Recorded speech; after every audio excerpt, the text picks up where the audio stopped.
Hello everyone, and welcome to the Projectile Motion Practicum. What's a practicum? Well, it's a lab-based activity where you're trying to accomplish something. Right? But along the way, you've got to make some measurements, take some data, and do some physics.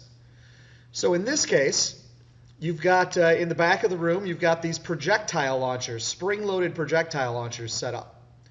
Along with that, you're given a measuring tape, a meter stick, a couple of photo gates, and you have to make measurements and calculations so that you can take a pail, put it on the floor, and shoot the ball right into the pail.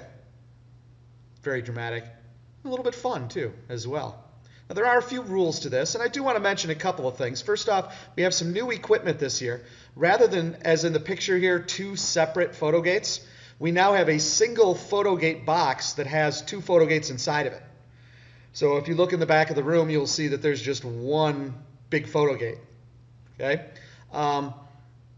It's Bluetooth as well. And so there is instructions on the practicum sheet to tell you how to pair your photo gate, okay, to the computer, all right, using graphical analysis, and set it up so that it will measure or it will calculate the velocity of the ball as it passes through the photo gate.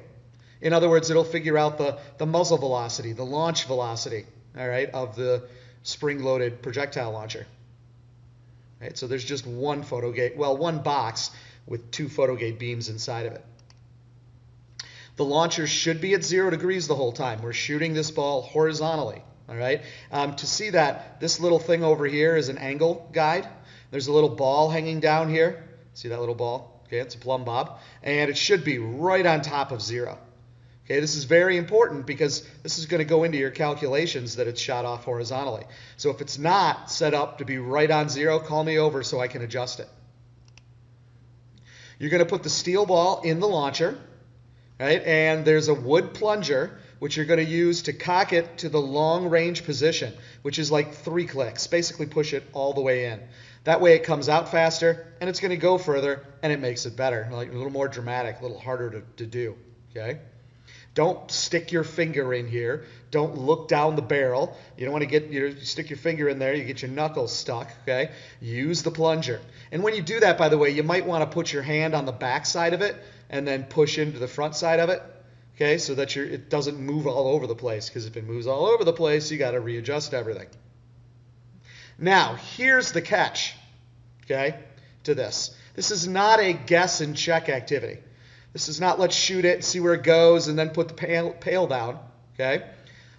You need to use the pail to catch the ball pretty much right here. So I would have somebody standing there with the pail. You pull straight up on the string to shoot it. It goes through the photo gates and into the pail. Right? You can't hold the pail way out here. You can't hold it near the ground. That's cheating. We want to use physics. Okay? So use the pail to catch the ball every time until you're all set. Right? Once you place the pail down, then you call me over because I want to see you try this the first time. Okay? I want to see you try it. If it doesn't work, don't freak out, right? We'll be able to fix things and we'll take a look at stuff. But I bet a lot of you will be able to figure out where to put the pail so that you will, first try, right? You'll be able to shoot it in the pail. Now be careful. You got to go through the top of the pail, right? And I've kind of given you some help, some little scaffolding, given you a little table to fill in, a little chart, right? Which is going to help you organize everything. It's very similar to some of the questions that you've answered thus far. Now, the horizontal velocity here is constant. So I just want to let you know what the photo gate and the computer program is doing, what graphical analysis is doing. Okay? It's actually timing the ball through the two photo gates.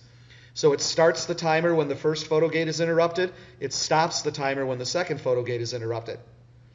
All right? And they're really close together in this new setup. They're only a couple centimeters apart. So you're getting a very small little time, but a very accurate time. And then it's taking that photo gate separation and dividing it by the time it takes to go between photo gates, and that's basically the speed. Make sense? Okay, now it's going to actually just tell you the speed because it knows what the photo gate separation is because it's from the same company that made the equipment. Okay? It's all vernier. So it's going to take the time and do this for you. Old days, we used to have to measure the distance between these two, and that was the photo gate separation. Now we don't have to worry about it. It's part of the new device. All right? Now, please follow the steps that are on the sheet to get everything set up. If anything's going weird, call me over. Right? Do the good physics. Make sure everything is in meters because you're going to use negative 9.8, and that's in meters per second squared. Right? And be careful with the pail, and remember, you want to go in the top of the pail.